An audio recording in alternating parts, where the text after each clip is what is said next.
It's time now for Countywide, a special presentation of Yavapai Broadcasting News. Join News Director Paul David and News Editor Philip Catafamo as they talk with our community's leaders, newsmakers, and people in the know. You'll hear about the hot topics in Yavapai County that affect all our lives. And now here's today's Countywide. Welcome to Countywide. I'm Paul David. As always, it is great to have you in studio with us today. We are sitting down via Zoom with Coconino National Forest spokesman Brady Smith. Their website, coconinonationalforest.us. Brady's coming in to give us kind of an update on some of the things that happened last year, this year, and just a punch list of items that we're going to talk about today. The first thing, Brady, I wanted to get to, and thank you for joining me today. I appreciate it very much.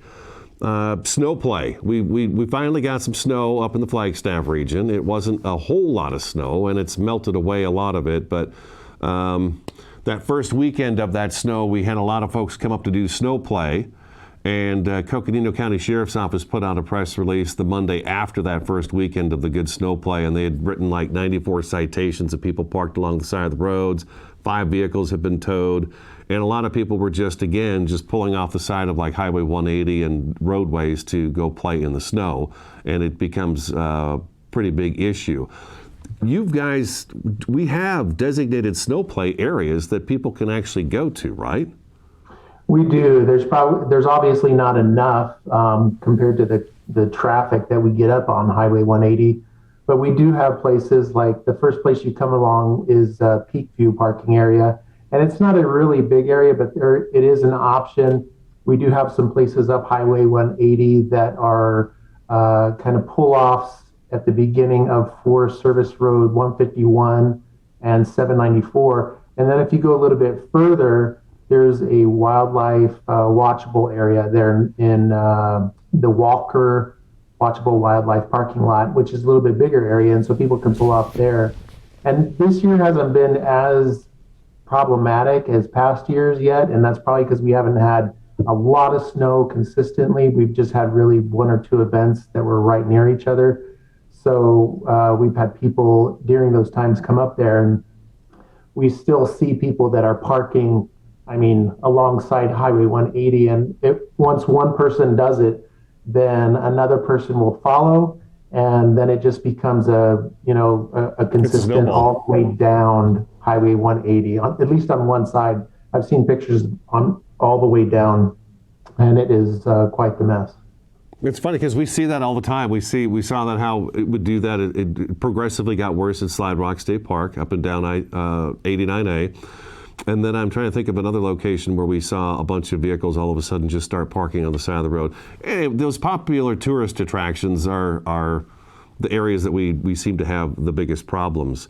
I did notice this time around, and you and I have talked about this in the past, that how do we get our issues that are happening up in northern Arizona down to the folks who are coming up and visiting us. I think a lot of the locals up here know where they can go snow play, or where there's a local area in their neighborhood that they can go play in the snow and stuff like that.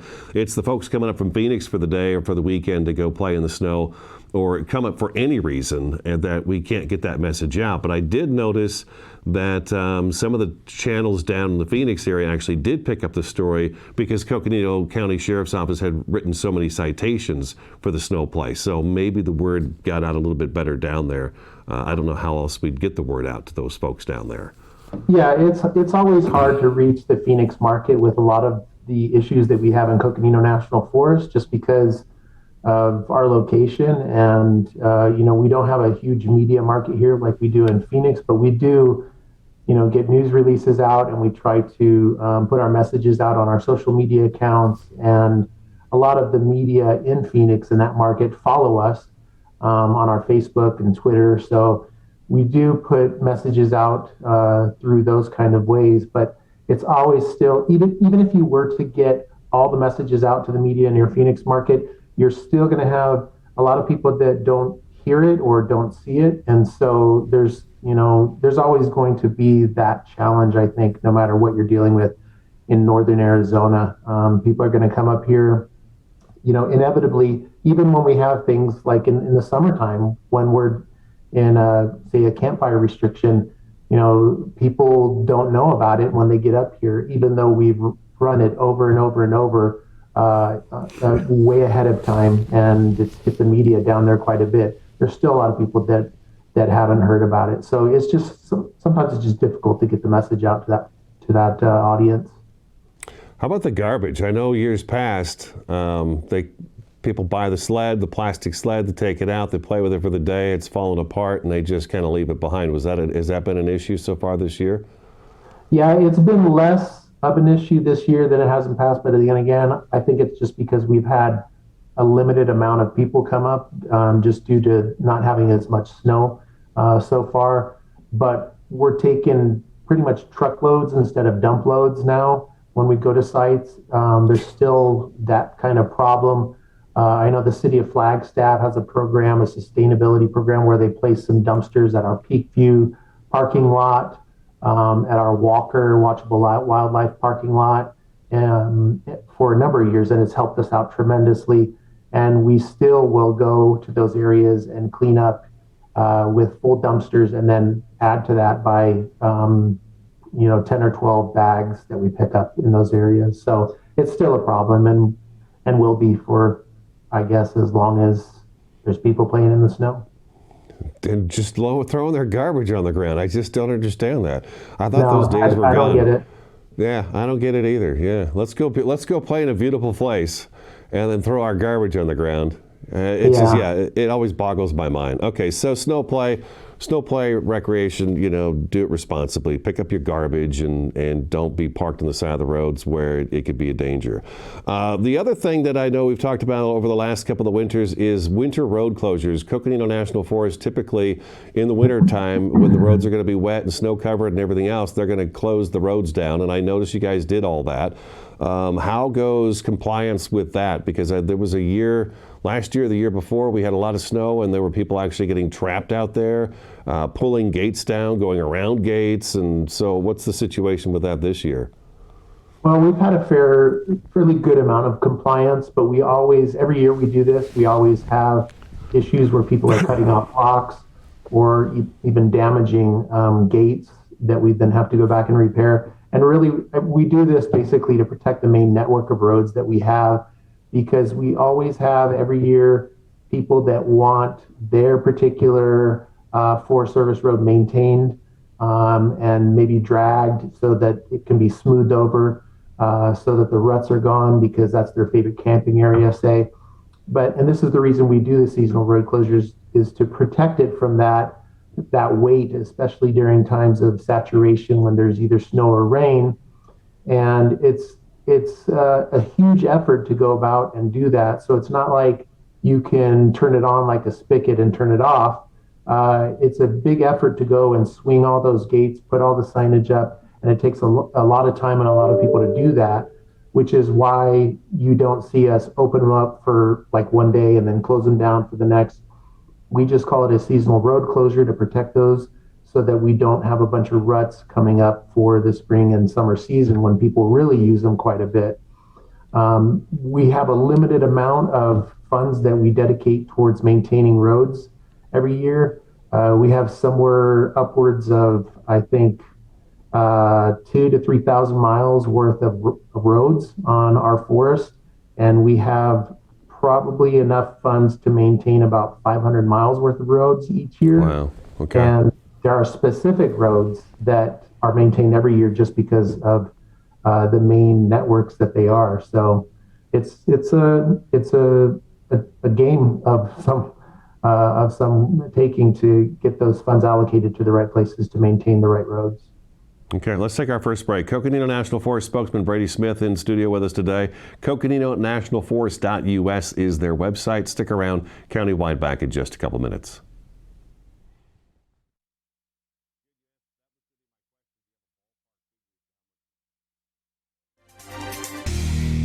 Terrifying jobs. Bull rider, take two.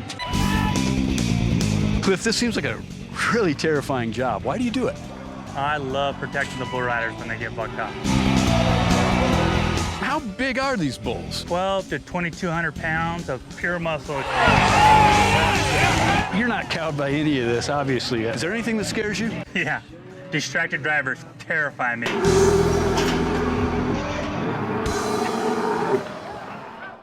Two things we can count on every year. A new set of tax rules and great weather here in northern Arizona. Jackson Hewitt Tax Service, locally owned and operated by Lewis Rice since 1997, is here for you all year long. Your neighborhood Jackson Hewitt Tax Office will help you in all of your taxing situations. Electronic filing is always free with your tax preparation at Jackson Hewitt Tax Service. Get more in return. Call 1-800-234-1040 for an office near you. The EPA says C&B Construction ranks in the top 1% nationally. C&B Construction invites you to see what energy efficiency and indoor air quality can be. We have won another Department of Energy Innovation Award, and C&B Construction is the only contractor in the country to win 6 consecutive EPA Indoor Air Plus awards. Experience our zero-energy, move-in ready homes at Crossroads at Mingus. C&B Construction, locally respected, nationally recognized. Find out more at candbhomes.com. Award-winning Soundbites Grill is an entertainment restaurant located in uptown Sedona at the Hyatt Pinion Point Resort. Open for lunch and dinner, featuring fresh fish, all-natural hand-cut beef, even a full vegan menu. Family-friendly, open 11:30 to 9, late dining on Friday and Saturday. Soundbites Grill has some of the best views of the Sedona Red Rocks. Offers world-class entertainment, food, fun, and music.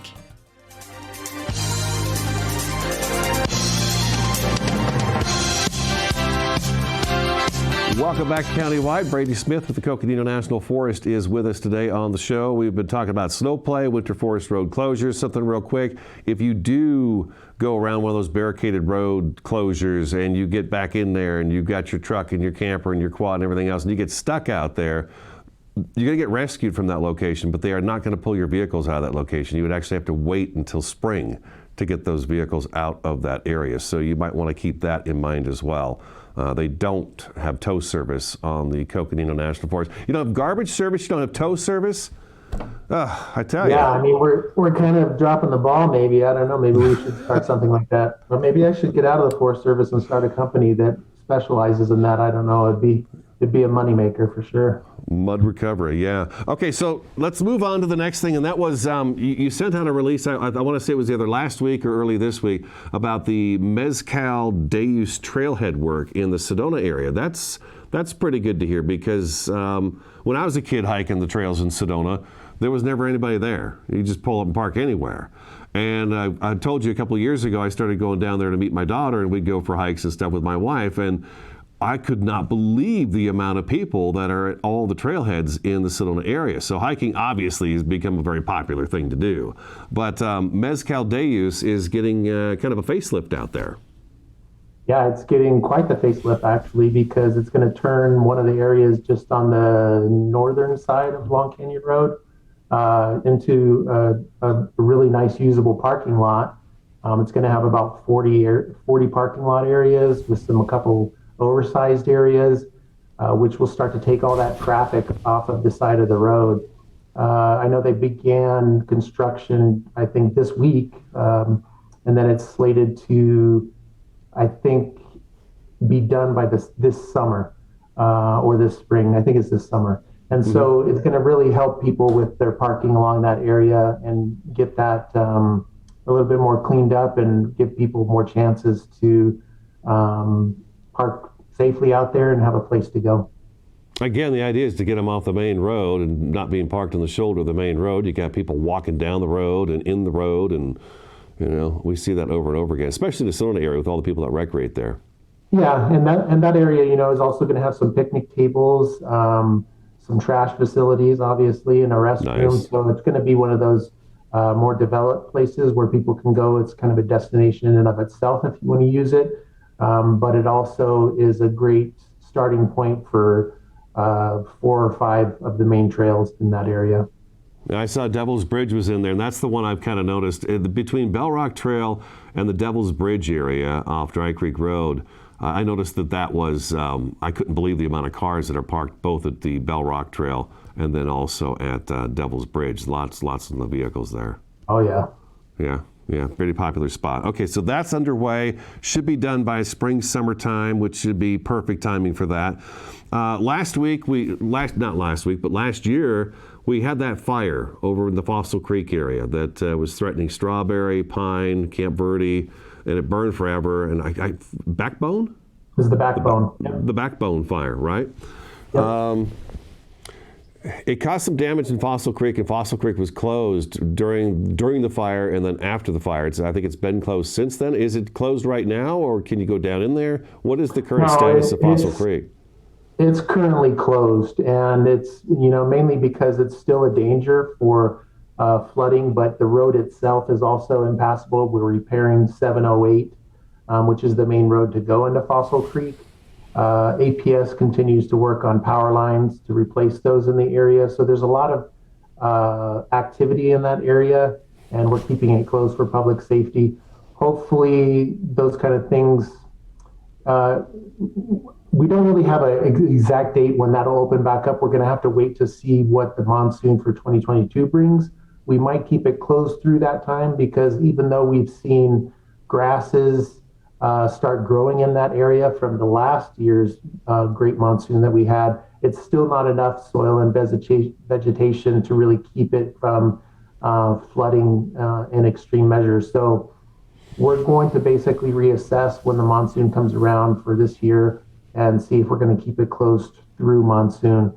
But hopefully by maybe monsoon or the end of monsoon this year, we might be able to reopen it. But it's going to be basically on a reassessment basis.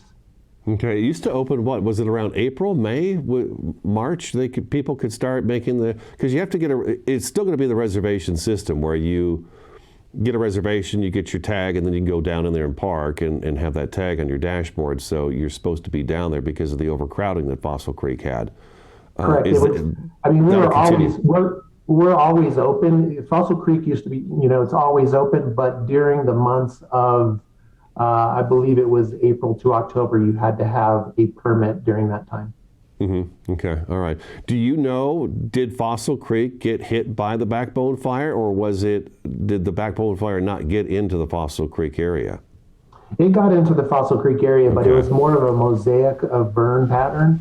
So it wasn't like a total loss through Fossil Creek. So it's, there are going to be areas that are burned in Fossil Creek, but it's not a complete devastation. That canyon will look drastically different when people go into it again, because they'll see on the large canyon walls where there was a lot of trees and vegetation, it's, that stuff is gone now.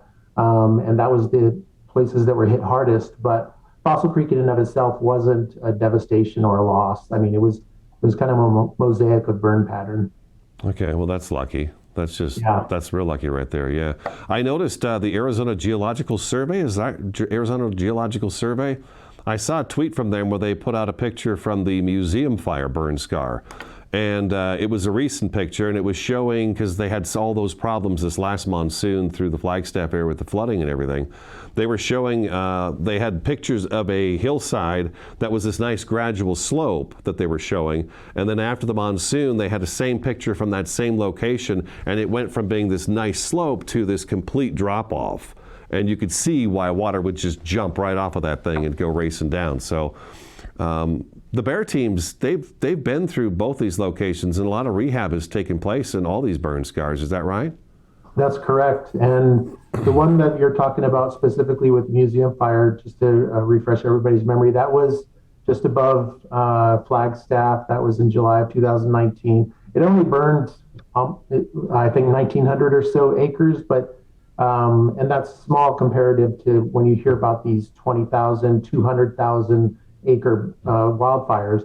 But because of the place that it was in, right above Flagstaff, and it went through the Spruce Avenue wash watershed, that was an area that carries a lot of water. And so when our monsoon hit last year, it really dug in deep into the soils and washed down through a lot of the neighborhoods that were just below the Dry Lake Hills area. And so we've had a lot of sediment load come down through those neighborhoods. And we've been working with the city of Flagstaff and Coconino County to help mitigate those, and they've been a great help. And recently we had our Forest Service Chief, Randy Moore, come out and visit in November. He saw the watershed, he saw the flood areas, and he actually let the county and city know that we're going to be putting about $3.5 million worth of funds into mitigation work for that area. Fantastic. All right, let's take our second break. Coconino National Forest spokesman Brady Smith with us today. Coconino National Forest.us, countywide, back in just a couple minutes.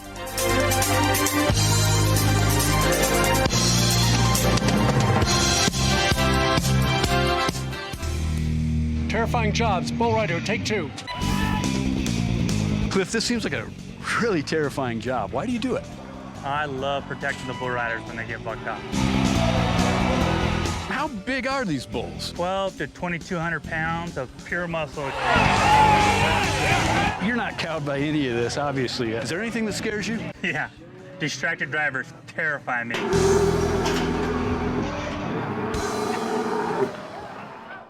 Two things we can count on every year: a new set of tax rules and great weather here in northern Arizona. Jackson Hewitt Tax Service, locally owned and operated by Lewis Rice since 1997, is here for you all year long. Your neighborhood Jackson Hewitt Tax Office will help you in all of your taxing situations. Electronic filing is always free with your tax preparation at Jackson Hewitt Tax Service. Get more in return. Call 1-800-234-1040 for an office near you.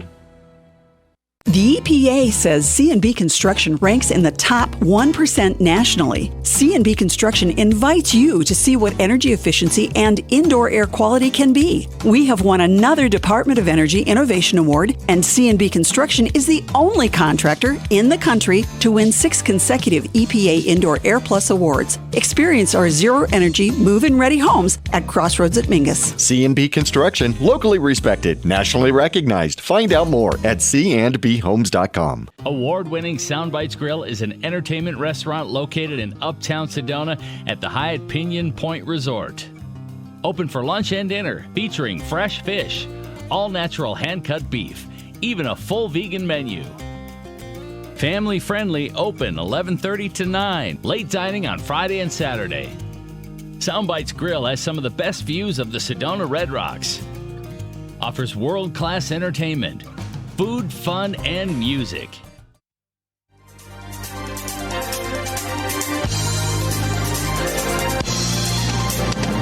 Welcome back, Countywide. Just a couple minutes left in the program. Coconino National Forest spokesman Brady Smith is with us today. CoconinoNationalForest.us is the website. Last thing we get to, we've talked about the pile burns. I was going to have you talk about those. We're going to do a wildfire season outlook, but that's a little too early to discuss. But what you wanted to make sure we talked about was West Sedona Dispersed Camping implementation coming up this year. What does that mean? So we've had a lot of problems in West Sedona with OHVs and camping, but this one is more towards the camping side. If you've been out to the 525 road, you've seen all the RVs that have just completely inundated that area. And, you know, we have our travel management rule, which keeps vehicles to a certain limit of feet off of the road, but, you know, people will abuse that or completely disregard it sometimes, and it's caused a lot of damage to the resources out there. And so this dispersed camping program will basically establish an area. It will establish up to 8 designated areas, and those areas will have a multitude of parking lots and areas where RVs can be. In total, it's about 160 campsites or parking areas. And so camping will be relegated to just those areas, and everywhere else will be kind of blocked off by boulders and rocks. And so these designated areas are where people are going to need to be instead of pulling off the side of the road. It will also limit campfires. You won't be able to have campfires in that area. So the the danger from any abandoned campfire hopefully will be extinguished. No pun intended. But hopefully this whole dispersed designated camping system will help curb the damage that we've been seeing in that area. And we're really proud of the work that has been done by the residents out there and with the city of Sedona and a lot of different stakeholders. that we've been working with to help get this to fruition. But it's going to begin implementation this month with moving some boulders and whatnot, and it's going to continue implementation throughout the year. Okay. 525, is that just south of Sedona? That is just south of Sedona, and that's one of the main network of roads that leads out into areas like Palaki and Hanaki, and one of the most popular roads out in those areas that even residents use as well. So it's been a long time coming. All right, Brady, it was great talking to you. Thanks for taking some time in the month of January with me. I appreciate it. Appreciate it. Yeah. Okay, that's Brady Smith, Coconino National Forest. CoconinoNationalForest.us again is that website. We thank you as always for watching, listening, and we will talk to you again next time.